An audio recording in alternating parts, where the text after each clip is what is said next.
歡迎翻到嚟迅速 review 影片，今日講下 Google Pixel 10 Pro 嘅，主要咧就講呢一個 Fold 啦。嗱，我自認我唔係一個 heavy user 嚟嘅 ，OK， 咁但係咧我都經常帶住出街嘅，拍下照片啊，影下片啊，上下網啊，做下我嘅平時日常生活嘅嘢啊嚇，即係 check email 等等。咁我會同大家分享下佢嘅好同埋唔好啦，跟住咧喺生活上 play 啲乜嘢 role 啦。嗱，我唔會講太多 technical 嘅嘢，因為咧我相信喺網上咧已經好多專家咧同大家分享下佢嘅所有嘅勁抽嘅嘢噶啦。咁但係我會講咧就係關於喺呢個 lifestyle 嗰度咧就係插手嘅。咁用一個字嚟形容佢先，實用。咁講下優點啦，第一個梗係咧呢個 Fold 電話個畫面就好嘢先啦。哇，咁大個畫面，即係睇嘢都冇問題啦嚇。因為我本身咧講真就唔係十分之對 Fold 電話咧係有興趣嘅。咁但係咧我攞上手之後，我覺得又有另一種體驗喎。感覺上咧好似哇好大個 window 喺我面前咧嚇，就慢慢俾我去觀賞。我諗住咧攞住兩架手機咧應該好辛苦啦。咁但係你咁攞住去睇嘢食飯，都係舒服嘅，輕身啊！我覺得咁樣嘅感覺嚇非常之好啦。之後當然啦，畫面大，尤其是如果你好似我咁樣而家咧嚇睇嘢朦朦碌碌嘅話咧，咁有咁大個畫面睇嘢，梗係舒服好多啦。所以如果你係on the run， 或者你可能休息緊，或者喺車上邊passenger seat 啦嚇，你想睇書啊、睇 YouTube 啊、睇小紅書啊等等，全部嘢咧嚇都係非常之舒服嘅。就算變成一架咁樣睇，都係冇問題，感覺都係非常之好啊。咁但係優點啦，事關佢係 Google 啦，所以如果你係用 Google 所有嘅軟件嘅話咧，梗係就更加完美啦。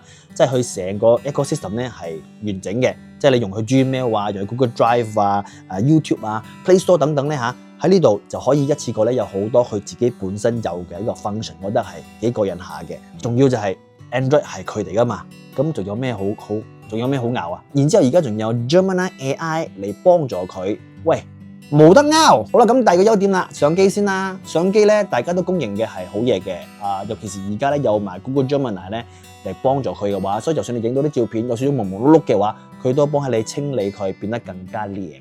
之後咧仲要可以好多唔同嗰啲咩 erase 啊，攞走嗰啲 remove 嗰啲唔需要嘅東西啊等東西，喺呢一個AI Gemini 咧都可以處理得到，所以呢個相機 OK 噶啦。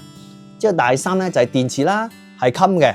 我用咗成日啦，一日咧我試去用佢，又睇戲，係咁上網，係咁做任何東西，全部嘢咧係可以捱到好長時間嘅。一攞到翻嚟咧都係有留翻，起碼有40至50%電池。即係我睇到好多人咧都可以咁樣去吸佢，好似唔驚爛咁樣咯。所以我覺得 good。第四個優點就咩咧？梗係型仔啦！你試下開住呢架嘢，有人嗌你咁樣，哇，幾型仔啊！意思講咧，型仔啊，得個型字啊，所以我覺得呢個係型嘅。咁當然啦，佢自己本身嘅 design 咧都唔差，都好靚，所以呢個都係優點之一啦，係嘛？好啦，咁講佢唔好嘅優點咯喎，佢缺點係咩咧？呢架機係會熱嘅，係啊，即係你用得太耐嘅話咧，佢成架機咧係會興嘅。咁當然我嘅興嘅意思就唔係話可以煎蛋嗰種興啦，即係比起我哋平時攞到個手機嘅興度咧，係有少少過分嘅。可能我用慣咗其他啲手機嗰個熱度咧，就唔係咁過分啦嚇。咁佢本身係會有少少，又嚇到一下嘅。尤其是如果你係叉電嘅話，仲熱呢樣嘢真係可能要去搞佢啦嚇。第二個缺點係咩咧？都係佢嘅 design。首先就係呢一個就係佢嘅前面啦，呢個就係後邊啦。喂，如果我咁放嘅話咧，佢就刮翻我嘅畫面噶咯喎。咁但係如果我掉翻轉放，可能咧就係整傷我架相機嘅喎。因此感覺上咧就好似冇咩可以保護到佢咁嘅感覺啊。但係你好講好多相機都係咁嘅 design 噶啦，係嘅。之但係咧佢有呢個咁嘅 function 啊嘛。所以如果我係咁放置喺一個平面嘅話咧，咁我呢個地方咪刮花晒都咗去，係嘛？所以呢一個都係一個我覺得缺點之一啦。跟住咧，第三個缺點就係呢一個用途啦。我覺得咧有少少廢嘅。雖然講咧都幾 innovative 啊，哇好特別啦，可以咁樣樣。雖然講你可以咁樣樣睇，哇可以咁睇嘢啊，哇好勁啊！之但係咧有幾可你會咁樣樣用？因為咁嘅用法純粹演嘅啫，你點解會咁樣樣用啊？你諗住講唔係嘅，可能咧我可能下邊一部分咧就攞嚟睇戲啊，呢個咧就攞嚟睇戲啊，跟住咧呢啲地方咧就攞嚟 check email 啊，什麼東西咁樣，你可以咁睇係咪？但係你幾好用到啊？可能你食緊雞飯嗰時候，你擺喺台咁樣食咁樣睇啦。去翻我最後嗰個問題啦，咪刮翻我呢度咯，咪刮翻我嘅前面呢一個銀幕。所以雖然呢一個設計咧係有創新到，不過咧我覺得係多餘嘅。跟住第三個缺點係乜嘢咧？就係有少少厚啊。雖然我本身個人認為咧就還好，但係咧對好多人嚟講咧真係有少少厚喎。喂，點啊咁厚？攀人咩嚇？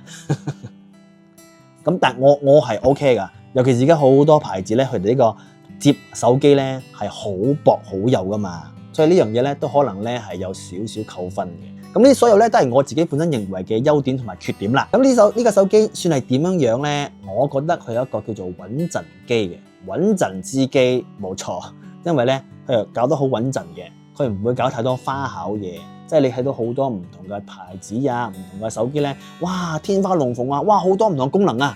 老實講，一開始你覺得哇好 impressive 㗎，咁但係你幾可以用到佢啊？咁 Google Pixel 10 Pro 咧就唔會同你講咁多廢話嘅，佢真係咧就係實際。如果要形容佢嘅話，佢就係一個比較成熟穩重嘅男人啦。呢啲花花世界、飛啲花碌嘅嘢，花花世界唔啱我嘅。你要一個成熟穩重嘅男人，就揾佢哋啦。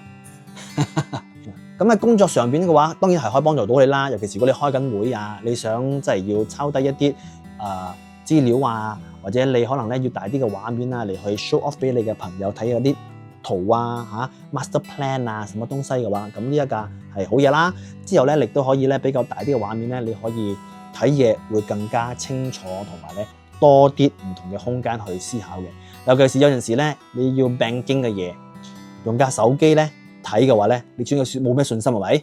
咁有一架大架啲嘅畫面，你又 feel 到under my control 啦。呢個就係我個人認為喺呢個 Google Pixel 10 Pro 嘅系列少少心得。呢個純粹個人意見啦，未必啱噶。咁但係如果你覺得認同嘅話，都可以留言同我講啦。或者你覺得我本身仲有另一種睇法嘅話，都可以喺留言區咧同我哋一齊去討論嘅。多謝大家收睇，如果中意嘅話，記得要 like 同埋 share 啦，多啲分享同大家朋友啦，多啲留言啦，因為可以令到呢個影片咧，我呢個頻道咧就係健康咁成長嘅。我哋下個影片再見啦，拜拜。